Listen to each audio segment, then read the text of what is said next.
Hello बच्चों, let's read this question. The question says the area of triangle whose vertices are a1, -1, 2, b2, 1, -1 and c3, -1, 2 is। तो हमें इस triangle का area बताना है कि क्या होने वाला है। सो अभी देखो यहाँ पे पहले यहाँ पे की कंसेप्ट समझते हैं कि की कंसेप्ट क्या होगा हमारे इस क्वेश्चन के लिए। तो यहाँ पे हमें पता होना चाहिए कि एरिया ऑफ ट्राइंगल क्या होता है हमारे पास। अब यहाँ पे ये होता है हाफ ऑफ, अब यहाँ पे A B vector cross A C vector आएगा जो यहाँ पे ये है। तो इसको जब फाइंड करेंगे यहाँ से, पहले यहाँ से इसके लिए हम फाइंड करते हैं ए बी वैक्टर। तो यहाँ पे देखो पहले ए वैक्टर क्या दे रखा है हमको। ए वैक्टर है हमारा आई cap -of j cap +2 K cap. और जो बी वैक्टर है वो क्या है हमारा, B vector 2i cap +j cap -ऑफ k कैप, ये है। अब सी वैक्टर क्या है हमारा, यहाँ पे देखा जाए तो जो सी वेक्टर है हमारा वो क्या है, 3i कैप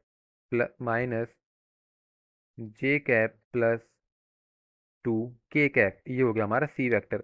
अब यहाँ से अगर हम फाइंड करें जो हमारा ए बी वेक्टर आएगा वो क्या आ जाएगा हमारा, 2i cap -of i cap +j cap -ऑफ-j कैप +-ऑफ-k कैप -2 के कैप।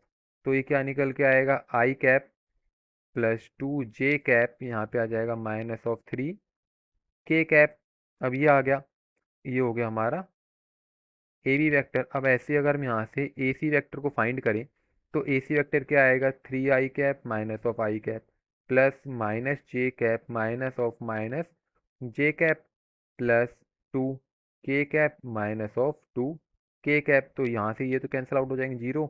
तो यहाँ से जो हमारा ए सी वैक्टर है ये क्या आएगा, 2i कैप, यहाँ पे हो जाएगा माइनस माइनस प्लस। तो यहाँ पे ए सी वैक्टर आएगा हमारा 2i कैप। अब हमें क्या फाइंड करना है, A B cross A C vector.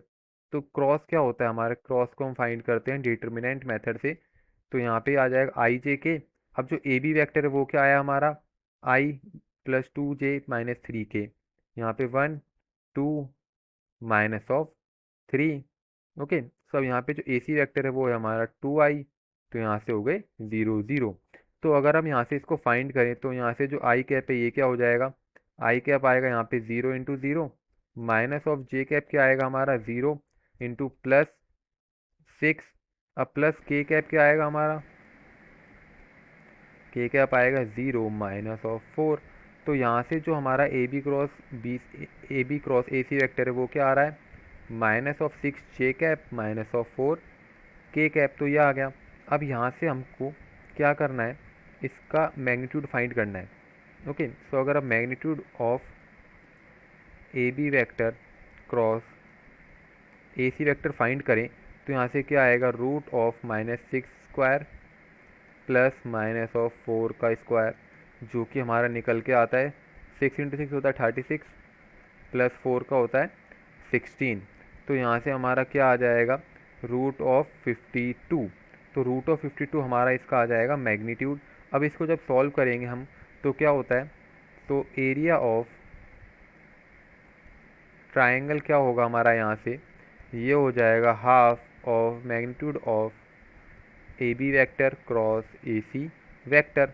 तो यहाँ से ये क्या निकल के आएगा, हाफ इंटू मैग्नीट्यूड क्या है इसके, √ऑफ-52। तो उसे हम क्या लिख सकते हैं, 2√13 लिख सकते हैं। तो इस 2 से 2 कैंसिल आउट हो जाएगा। तो जो एरिया आएगा वो हमारा आएगा 13 स्क्वायर यूनिट्स। क्या आएगा, 13 स्क्वायर यूनिट्स। तो ये हो जाएगा हमारे इस क्वेश्चन का आंसर। तो देखते हैं option number A is the correct answer for this question. I hope you understood well, best of luck.